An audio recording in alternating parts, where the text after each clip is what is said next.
Pokémon Master, a term used to describe the greatest of Pokémon trainers, with a path that has always remained a constant.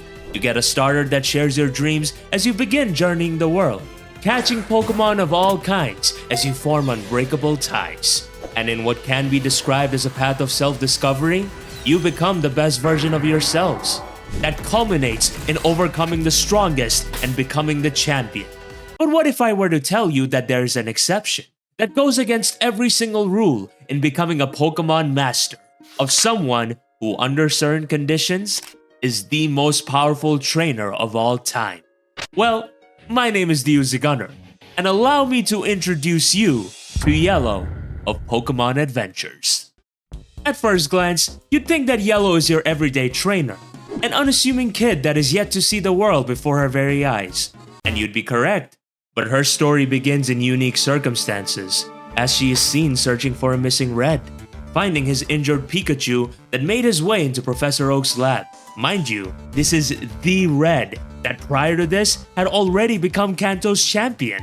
So you know that whoever is responsible means serious business, and probably wants you to subscribe to this channel. But things take a crazy turn as Yellow is seen healing Pikachu from all his wounds. This is the first of many things that sets apart Yellow from the rest, as she possesses special powers. Running back to the Pokemon Center as your partner is dying of poison? Forget about it, I'm doing it myself. This ability of hers has gone a long way in helping her get out of serious situations, especially considering how in the Pokemon Manga, the trainers are very much a part of the battle themselves. That said, it isn't exactly a power without consequences, for Yellow can only use it so many times before she gets tired and needs to rest. However, what's even more crazier is that this is not our only power. What do you mean people under 6 feet don't deserve human rights? Before N ever existed, it was Yellow who could read any Pokemon's thoughts and memories, building a stronger connection with them as a result, a hallmark of a true Pokemon Master. But don't mistake these abilities as a crutch. They're not what defines her, for they are merely an extension of her true self. Yellow loves Pokemon. She sees them as equals to be cherished and protected, a sentiment that extends to nature itself, believing its preservation is key to harmony between Pokemon and humanity. Furthermore, Yellow loathes violence in any form. She's a complete pacifist, so much so that catching a Caterpie took her an entire day. What the dog doing? This all begs the question, how can someone who detests violence possibly excel in Pokemon battles, an art that's centered around inflicting damage? For which, I pose another question. Does she need to? Yellow's journey begins when she decides to take Pikachu and search for Red. Her first test comes from none other than Professor Oak himself, who challenges her resolve to face the dangers ahead. Instead of meeting Hespero's attacks head-on, Yellow uses her instincts. She refuses to engage in a traditional battle and instead turns the encounter into a stalemate, skillfully tiring out Spearow without causing harm. In doing so, she earns Oak's trust and sets out to find the missing Kanto champion. But as fate would have it, Yellow's journey puts her on a collision course with the ones responsible, the Elite Four, antagonists with unparalleled mastery of the types they represent. I mean, we're talking about making icy voodoo dolls out of your enemies to being able to trap others in coffins made out of ghostly smugs. To make matters even worse, these people are carrying out a ruthless mission that stands in direct opposition to Yellow's ideals. This arc takes place in a setting where the increased industrialization has been stripping Pokemon of their homes. Because of this, they exist with the mission to wipe out humanity, giving the world back to the Pokemon. Something that I already made a video on and do recommend you checking out, after this video of course.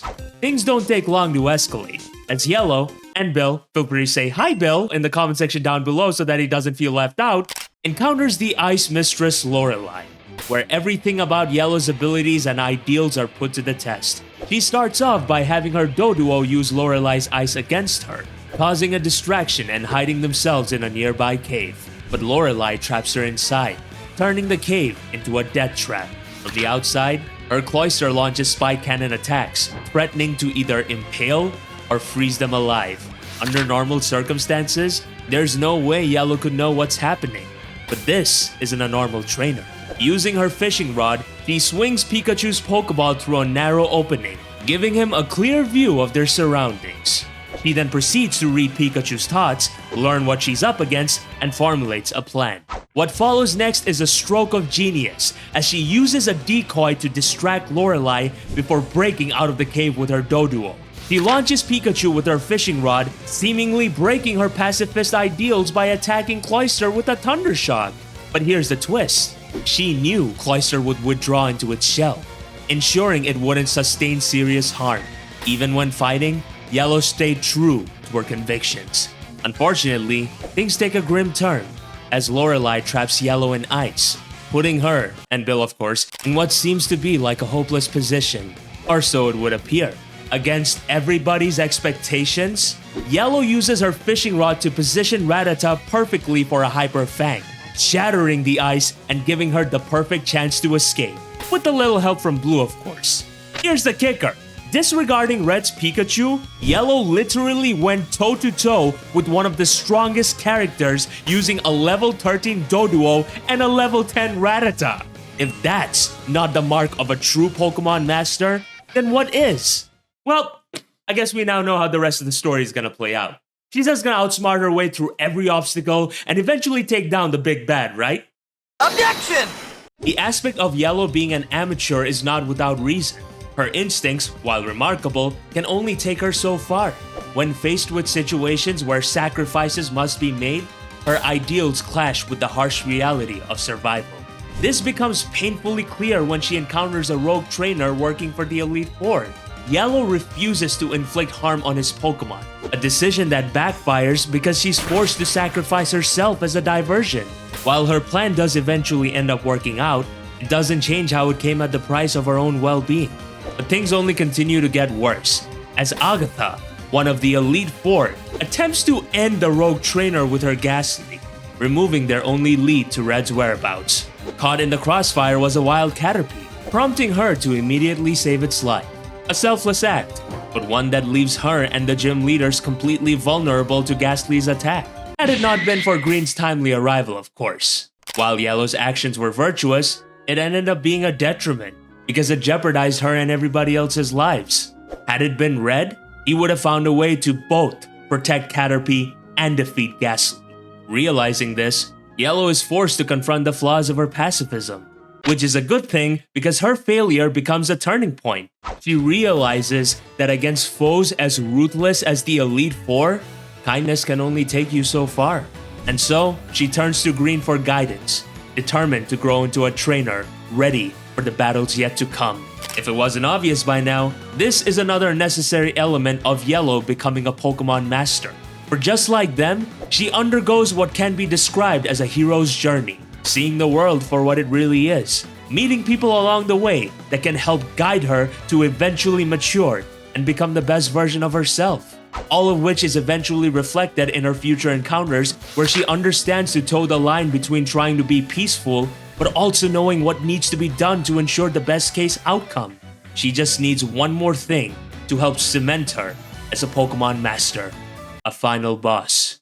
The final test that exists between every main character, an insurmountable wall that you must overcome to achieve infamy. And who exactly plays the role here? The leader of the Elite Four, Lance. The most dangerous iteration of the Dragon Master. With an uncanny ability to control dragons at will, he takes control of a prized Dragonair to raise Vermilion City, showcasing just how ruthless he can really be.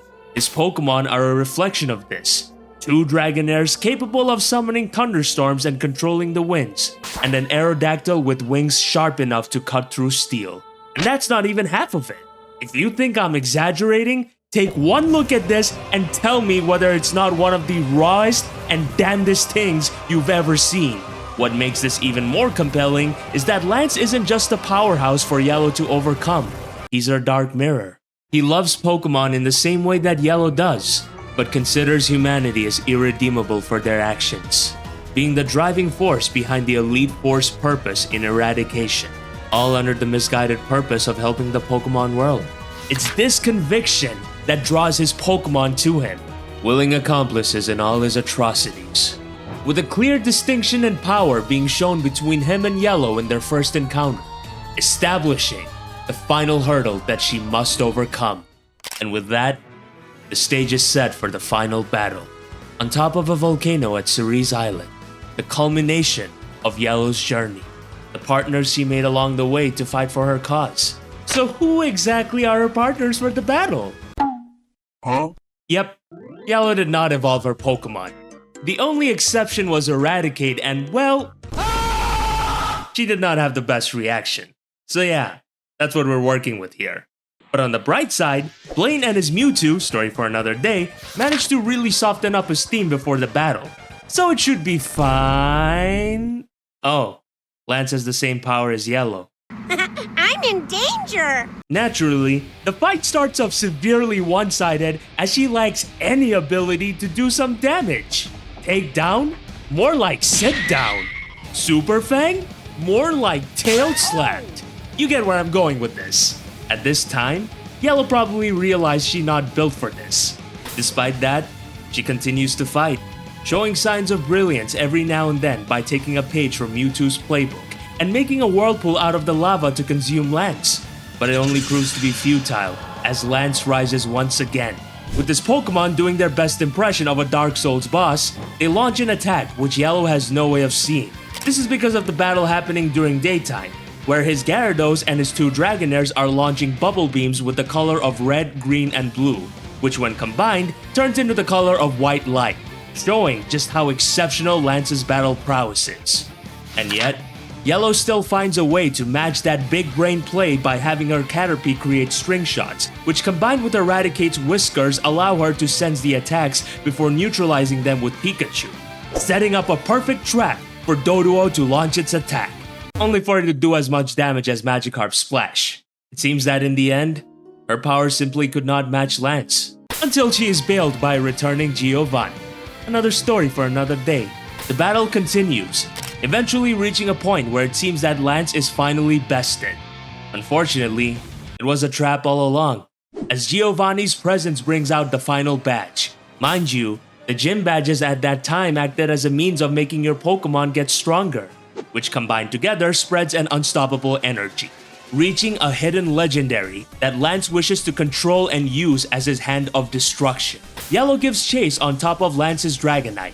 Seeing her arrive, he orders his Aerodactyl to launch a point-blank Hyper Beam, only to be completely blocked by a Metapod. Forget the fact that her Caterpie just evolved. A Metapod just brushed off Gen 1 Hyper Beam. The craziness only continues as Yellow harnesses her power, causing all of her Pokemon to evolve into their final form. Which, you know, an evolution is nice and all, but there's still no way they— What do you mean they're going blow for blow with Lance's team? These were literally the level of her Pokemon. Forget rare candies, Yellow's using PK Hex to change their stats. Gotta respect the grind though, because for the first time, she now has a genuine shot at slaying the dragon. Unfortunately, this fight only causes the power to finish reaching the legendary.